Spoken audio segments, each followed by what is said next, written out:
The whispers hushed as Lillian Vaughn stood perfectly still, her white satin gown pooling around her feet at the makeshift altar outside Copper Creek's only church. The empty chair beside her mocked every dream she'd ever had, every promise ever made to her. 30 minutes had passed since her groom was supposed to arrive, and the hot Montana sun beat down mercilessly on the waiting guests. Lillian's hands trembled as she clutched her small bouquet of wildflowers. June 1876 was supposed to bring her happiness, not this public humiliation. She refused to meet the pitying gazes of the townsfolk who had gathered to witness what was meant to be the social event of the season. The daughter of the territory's wealthiest cattle baron stood up by a man who had courted her for nearly a year.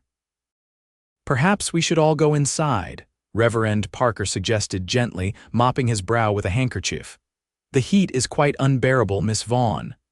"I'm staying right here," Lillian replied, her voice stronger than she felt. "Thomas will come, he promised." Her father stepped forward, his face flushed with anger and embarrassment. "Lillian, that's enough. It's clear that boy has made a fool of you of us all." A murmur rippled through the crowd. From the corner of her eye, Lillian could see her mother dabbing tears with a lace handkerchief. The sound of hoofbeats silenced the whispers. Every head turned toward the dusty road leading into town.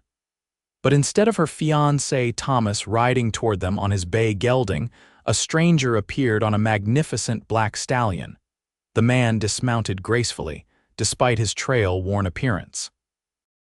Tall and broad-shouldered, his face was partially obscured by several days' growth of beard, and his clothes were coated with the dust of long travel. He removed his hat, revealing sun-streaked brown hair, and approached the gathering with purposeful strides. "Pardon the interruption," he said, his voice deep and clear. "I'm looking for the Dawson Ranch. Seems I've taken a wrong turn." Reverend Parker cleared his throat. "You're in Copper Creek, stranger. Dawson's place is another 15 miles west." The man nodded his thanks, but his gaze had found Lillian, standing forlorn beside the empty chair. Their eyes met, and something passed between them, a moment of recognition, though they'd never met before. "Seems I've stumbled upon quite a gathering," he said, his eyes not leaving Lillian's face. Judge Peterson, never one to miss an opportunity for drama, called out, "You've stumbled upon a wedding, sir. Or what was supposed to be a wedding. The groom appears to have had second thoughts."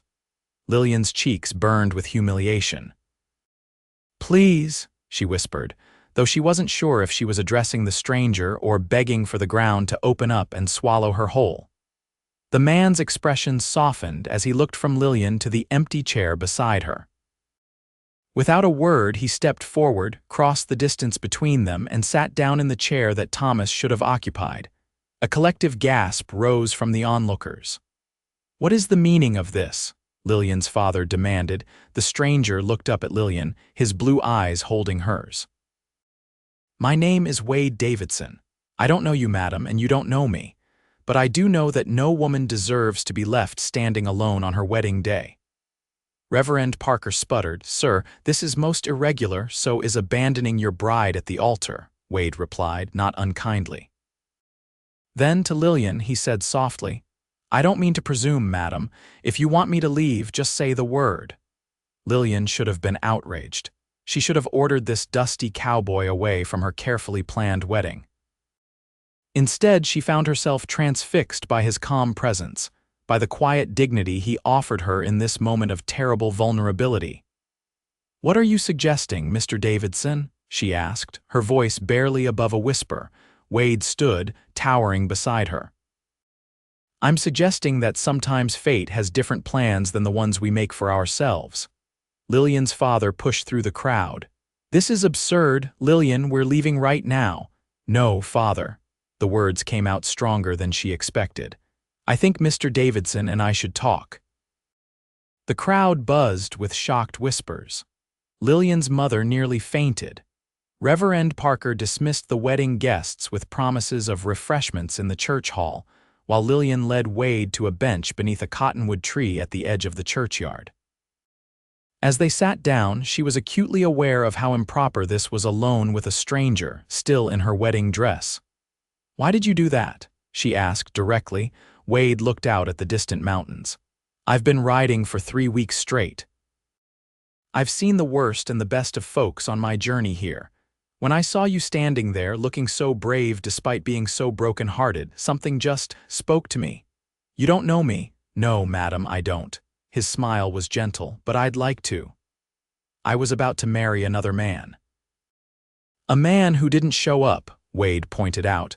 "That tells me something important about his character." Lillian looked down at her hands. "Perhaps it tells you something about mine, that he didn't want me." Wade shook his head firmly. "It doesn't tell me a thing about you except that you're loyal enough to wait for someone who doesn't deserve it." A tear slipped down Lillian's cheek. "You're very kind, Mr. Davidson, but this is all quite irregular." "Life usually is, Miss Vaughn." He hesitated. "Would it be too forward to ask if I might call on you properly? After you've had time to recover from today's disappointment?" Before she could answer, her father's authoritative voice called her name. Lillian stood, smoothing her gown nervously. "You'll find me at the Double V Ranch, Mr. Davidson. My father might not welcome you warmly after today, but I would be pleased to see you again." Wade rose and placed his hat back on his head. "I'll be there, Miss Vaughn. You can count on that." True to his word, 3 days later, Wade Davidson rode up to the grand main house of the Double V Ranch. He had traded his trail-worn clothes for clean, if simple, attire, and his face was freshly shaved. Lillian's father met him on the porch, his expression stern. "Mr. Davidson," he said coldly, "I assumed we'd seen the last of you." "No, sir," Wade replied respectfully. "I told your daughter I would call on her, and I'm a man of my word." Victor Vaughn studied the younger man with narrowed eyes. "Unlike that scoundrel Thomas, it seems. Do you know, he sent a telegram yesterday, said he'd met a woman in Denver and couldn't go through with the wedding. Couldn't even face my daughter man to man." Wade remained silent, letting the older man speak his piece. "You're not from around here. What brings you to Montana territory?" Victor asked. "Work, sir. I've purchased the old Dawson place." This caught Victor's attention. "James Dawson's ranch, that place has been falling apart for years." "Yes, sir, got it for a fair price. I plan to rebuild it," Victor grunted. "That's a lot of work for one man." "I'm not afraid of hard work, Mr. Vaughn." The front door opened, and Lillian stepped out. She wore a simple blue dress that complemented her honey blonde hair, which was now freed from the elaborate wedding style and hung in loose waves around her shoulders. "Mr. Davidson," she greeted him with a genuine smile. "You came." "I said I would," he replied simply. Victor looked between them and sighed. "I suppose you'd like to take a walk with my daughter," Wade nodded. "If that would be acceptable, sir." "Stay within sight of the house," Victor warned before retreating inside. As they strolled toward the garden, Lillian said, "You've made quite an impression on Father. He usually interrogates my callers for at least half an hour." Wade chuckled. "Perhaps he's just grateful I'm not Thomas." Lillian's smile faltered at the mention of her former fiancé. "I received his telegram. I heard, I'm sorry. Don't be, I'm starting to believe it was a fortunate escape." She glanced at him curiously. "So you bought the Dawson Ranch," Wade nodded. "I've been saving for years. Worked cattle drives from Texas to Kansas, did some prospecting in Colorado, even tried my hand at breaking horses for the Army. All to save enough to have my own place someday. And now you do. It needs work. A lot of work," he admitted, "but the land is good and there's plenty of water." Their conversation flowed easily as they walked. Wade told her about growing up in Texas, losing his parents young, and making his own way in the world. Lillian shared stories of her childhood on the ranch, her education at a ladies' academy in St. Louis, and her dreams of someday seeing more of the world. "Thomas thought those dreams silly," she confessed. "He said once we were married, I'd be too busy with a household and children to think about such things." Wade stopped walking and turned to face her. "Dreams are never silly, Miss Vaughn. They're what keep us moving forward when times get hard." She studied his face, seeing sincerity in his blue eyes. "You're not what I expected, Mr. Davidson." "What did you expect?" "I'm not sure, but not someone who would listen to my foolish ramblings as if they mattered." "They do matter," he said quietly. "You matter." The weeks that followed saw Wade Davidson becoming a regular visitor to the Double V Ranch. True to his word, he was working tirelessly to restore the Dawson place, now renamed the Lazy D. He hired local men to help rebuild the barn and main house, repaired fences, and purchased a small herd to start his cattle operation. Lillian found herself looking forward to his visits. Sometimes he would join the family for dinner, charming her mother with his courteous manners and impressing her father with his knowledge of cattle ranching. Other times, they would ride out together, always with a ranch hand as chaperone, to survey the vastness of her father's land or to check on Wade's progress at the Lazy D. 3 months after their unusual meeting, they sat together on the Double V-Ticket's front porch swing. The late September evening was cool and Lillian had draped a shawl around her shoulders. "The house is finally finished," Wade told her proudly. "It's not as grand as this one, but it's solid and warm." "I'd love to see it," Lillian replied. "Your father might have something to say about that," Wade chuckled. "Actually," Lillian said hesitantly, "Mother has suggested hosting a small gathering at your ranch, a housewarming of sorts. It would give everyone a proper chance to meet you." Wade raised an eyebrow. "Everyone already knows me as the stranger who sat in the empty chair at your wedding. And now they'll know you as Wade Davidson, successful rancher and respected neighbor." He took her hand gently. "Is that all I am to you, Lillian, a neighbor?" Her heart fluttered at the sound of her given name on his lips. "No," she whispered, "you're much more than that." The housewarming party at the Lazy D was a success. Lillian watched proudly as Wade welcomed guests into his newly rebuilt home. The main room was simply but tastefully furnished, with polished wood floors and large windows that captured the beautiful mountain vistas. "You've done wonders with this place," Victor Vaughn commented, inspecting the craftsmanship of the staircase. "James Dawson would hardly recognize it." "Thank you, sir," Wade replied. "I had a good crew helping me, but we still have work to do before winter sets in." As the evening progressed, Lillian found herself standing beside Wade on the front porch, gazing at the stars that sparkled like diamonds in the clear Montana sky. "It's beautiful here," she said softly. "It is," Wade agreed, though when she turned to look at him, he was watching her, not the stars. Their courtship progressed through the winter months. Wade was a frequent guest at the Vaughn family's Christmas celebration, and by spring, it was common knowledge throughout Copper Creek that Lillian Vaughn and Wade Davidson were a couple. In April 1877, nearly a year after they first met, Wade asked Victor Vaughn for permission to marry his daughter. The older man studied him for a long moment before nodding his approval. "You're a good man, Davidson. You've proven yourself these past months. But I have to ask, what made you sit in that chair that day? What made you approach a woman you'd never met on what should have been her wedding day?" Wade considered the question carefully. "I wish I had a clever answer, sir. But the truth is, when I saw Lillian standing there with such dignity despite her pain, something inside me just knew I needed to meet her. I knew she was someone special." Victor smiled. "That's the right answer, son, not clever but honest. Lillian deserves honesty." That evening, Wade took Lillian on a ride to a beautiful overlook on his property. As the sun began to set, painting the sky in brilliant oranges and pinks, he turned to her. "This is my favorite spot on the whole ranch," he told her. "When I first saw it, I knew this was where I wanted to build my life," Lillian smiled. "It's breathtaking." "Not as breathtaking as you," Wade replied, taking her hands in his. "Lillian, when I rode into Copper Creek last year, I was just looking for directions. Instead, I found the most courageous woman I've ever met." Her eyes glistened with unshed tears as he continued. "I know our beginning was unusual, some might even say improper," he smiled. "But every day since then has confirmed what I somehow knew the moment I saw you, that you're the woman I want to spend my life with." He dropped to one knee, still holding her hands. "Lillian Vaughn, would you do me the extraordinary honor of becoming my wife?" "Yes," she whispered without hesitation. "Yes, Wade Davidson, I will marry you." He slipped a simple gold band with a small diamond onto her finger.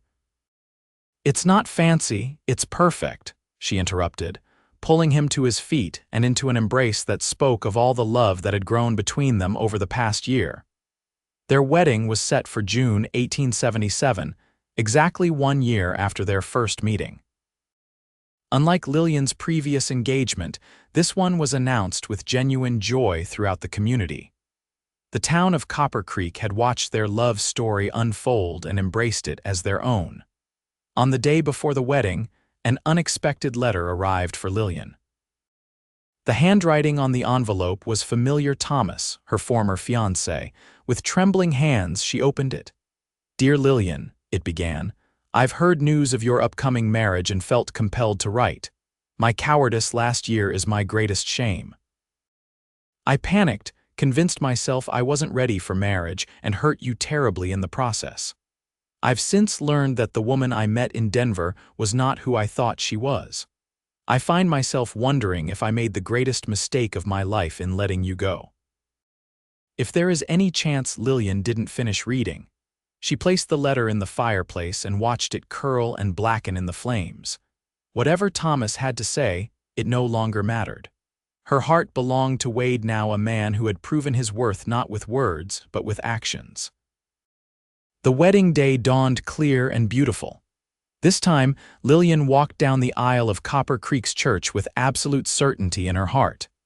Wade stood waiting for her, his eyes never leaving hers as she approached. Reverend Parker smiled at the couple. "Dearly beloved, we are gathered here today in the sight of God and this company to join this man and this woman in holy matrimony." The ceremony was simple but meaningful. When it came time for their vows, Wade spoke from his heart. "Lillian, when I first saw you, you were waiting beside an empty chair. I sat down not knowing where that simple action would lead. Today, I make you this promise: I will never leave that chair empty again. Wherever life takes us, I will be by your side, your partner, your friend, and your husband." Tears spilled down Lillian's cheeks as she responded, "Wade, you came into my life when I thought all hope was lost. You showed me what true strength and devotion mean. I promise to love you, support you, and walk beside you through whatever joys and challenges await us." "By the power vested in me," Reverend Parker concluded, "I now pronounce you husband and wife. What God has joined together, let no man put asunder. You may kiss your bride." Their first kiss as husband and wife was met with enthusiastic applause from everyone gathered. As they turned to face their friends and family, Lillian caught a glimpse of the empty chair she had stood beside a year ago. Now it was filled with flowers, a symbol of how something beautiful had grown from her moment of greatest pain. The wedding reception was held at the Double V Ranch, with tables set up under the cottonwood trees. Lanterns hung from branches, and a small band played while couples danced beneath the stars. Victor Vaughn gave a heartfelt toast to the newlyweds, acknowledging how his initial skepticism had given way to genuine respect and affection for his new son-in-law. As the evening drew to a close, Wade and Lillian departed for their new home at the Lazy D. Wade had added a special surprise for his bride, a small library filled with books about far-off places, knowing her dream to see more of the world. "I thought we might start with San Francisco for our honeymoon," he told her as they stood in the doorway of their home. "And perhaps once the ranch is more established, we could even venture to Europe someday." Lillian's eyes widened. "You would do that for me." "I would do anything for you," he answered simply. "Your dreams are my dreams now." Their first year of marriage brought both joys and challenges. A harsh winter storm damaged part of the barn, requiring extensive repairs. A dispute with a neighboring rancher over water rights tested Wade's diplomacy. But through it all, they faced each obstacle together, growing stronger as a couple. In the spring of 1878, Lillian discovered she was expecting their first child. Wade's reaction was one of pure joy, lifting her into his arms and spinning her around their kitchen. "A baby," he whispered in awe, placing a gentle hand on her still flat stomach. "Our baby." The pregnancy progressed well, with Lillian's mother visiting often to offer advice and help prepare the nursery. Wade was attentive and protective, making sure Lillian rested enough while still respecting her independence. On a crisp December morning, their daughter came into the world after a difficult labor. They named her Hope, a testament to the unexpected way their love had begun and flourished. "She has your eyes," Lillian murmured, watching Wade cradle their newborn with such tender care. "And your strength," he replied, marveling at the tiny fingers that wrapped around his own. As the years passed, the Lazy D prospered under Wade's careful management and Lillian's smart business sense. They added to their family a son named James Victor in 1880 and another daughter, Elizabeth, in 1883. Their home was filled with laughter, books, and love. True to his promise, Wade took Lillian to see the world when they could manage it. They visited San Francisco, Chicago, and even New York City. For their 10th anniversary, they embarked on a long-awaited journey to Europe, visiting London, Paris, and Rome. Lillian kept detailed journals of their travels, reading them to their children on winter evenings by the fireplace. Through all life's changes, Wade and Lillian's bond remained unbroken. They weathered droughts that threatened their cattle, economic downturns that strained their finances, and the normal disagreements that all marriages face. But they never went to sleep angry, always finding their way back to the love that had begun so unexpectedly that June day in 1876. On their 20th anniversary, Wade surprised Lillian with a special gift, a beautiful wooden chair, hand-carved with their initials and wedding date. "To replace the one I sat in the day we met," he explained as she ran her fingers over the intricate woodwork. "You never did leave that chair," she said softly, tears of joy in her eyes. Wade took her in his arms, his hair now streaked with silver but his blue eyes still vibrant with love. "And I never will, my love. I'll be sitting beside you for all our days." In the years that followed, the chair had a place of honor in their home. Their children grew up, Hope becoming a teacher, James taking over more responsibilities at the ranch, and Elizabeth showing a talent for writing that would eventually lead to published stories about frontier life. Copper Creek grew from a small settlement into a proper town with a railway station, bringing new opportunities and faces. Through it all, the story of how Wade and Lillian met remained a favorite tale among locals, often shared with newcomers as an example of how love could appear in the most unexpected ways. On their 50th anniversary in 1926, now surrounded by grandchildren and even a few great-grandchildren, Wade and Lillian returned to the church where they had married. They renewed their vows in a simple ceremony, their voices softer but their commitment as strong as ever. "I sat down beside you half a century ago," Wade said, his weathered hand holding Lillian's, "and it was the best decision I ever made." "And I have thanked God every day for guiding you to that empty chair," Lillian replied, her once golden hair now white but her eyes still bright with love. As they walked out of the church, arm in arm, Lillian glanced back at the spot where she had once stood waiting for a man who never came. Instead, fate had sent her Wade a man who had sat down beside her and never left, filling her life with more love and adventure than she could have ever imagined. The bride who had waited beside an empty chair had found not just a husband, but a true partner in life. And the cowboy who had sat down had found not just a wife, but a home for his heart. Their love story, born from an impulsive act of kindness, had become the stuff of local legend, a testament to the unexpected ways that love can find us when we need it most.